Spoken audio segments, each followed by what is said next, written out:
Hi, I'm Abdul Saad, clinical psychologist at Vital Mind Psychology here in Sydney, Australia. My website is vitalmind.com.au. You can check me out at that website to learn more about my approach, including the coaching services I offer to international clients. You can also check me out at Facebook.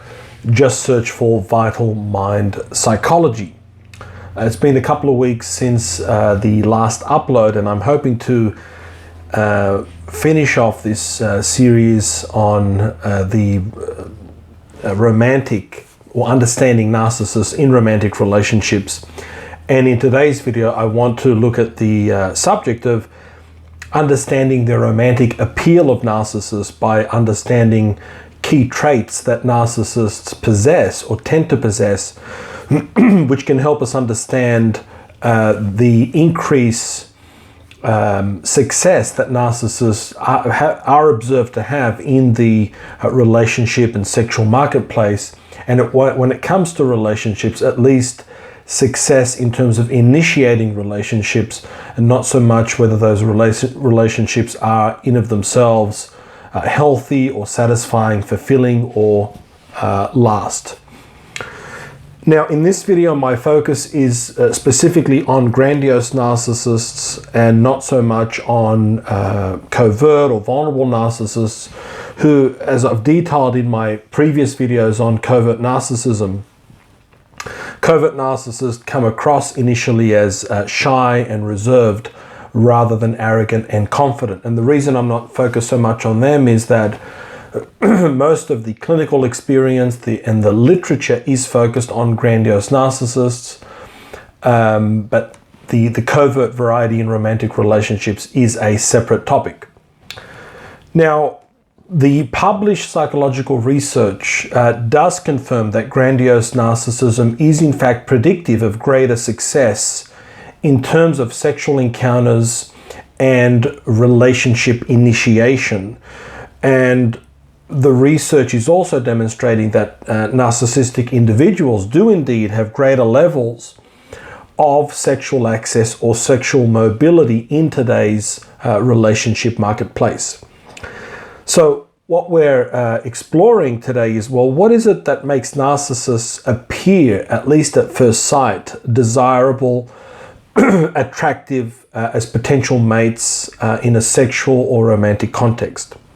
Now, we know that narcissists are very skilled at initiating relationships, but as I said, these relationships more often than not are destructive beyond the initial idealization phase, or actually not more often than not, almost always, or always are going to be destructive.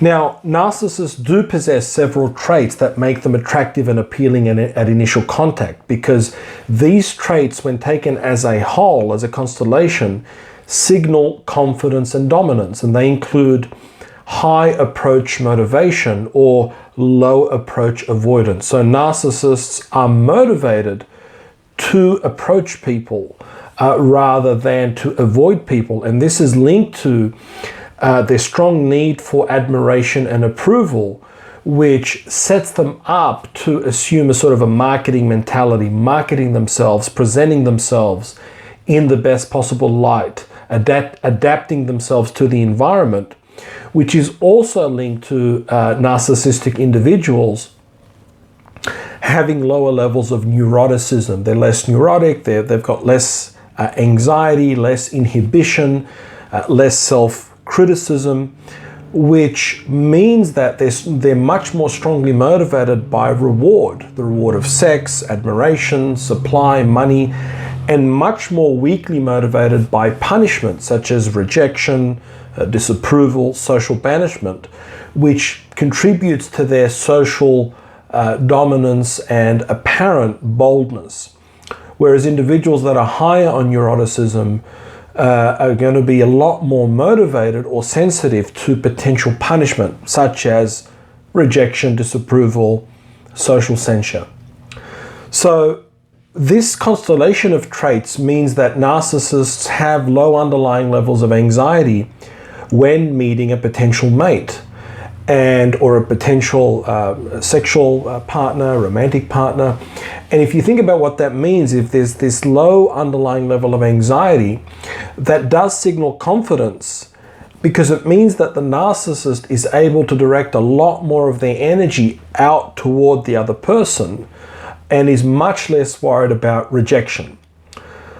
The research has also demonstrated that narcissism is related to some other elements which can increase the potential for attraction. And these include having more charming facial expressions, self-assured body movements, and humor, all of which again signal confidence, which in turn increases relationship and sexual marketplace value, at least at initial contact. So what we're seeing is, with this low underlying level of anxiety, low neuroticism, there's a lot more energy at the initial phase of a relationship being directed toward the other person.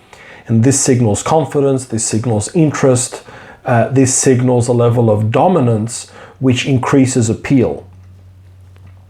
Now, of course, individuals who are not pathologically narcissistic can share similar traits. They can be confident, outgoing, self-assured, well-dressed, but this is where the similarities cease, because for non-narcissists, they're not engaging in idealization or love bombing, nor are they exploiting their partners. They're not, in a sense, pathologically using the other person.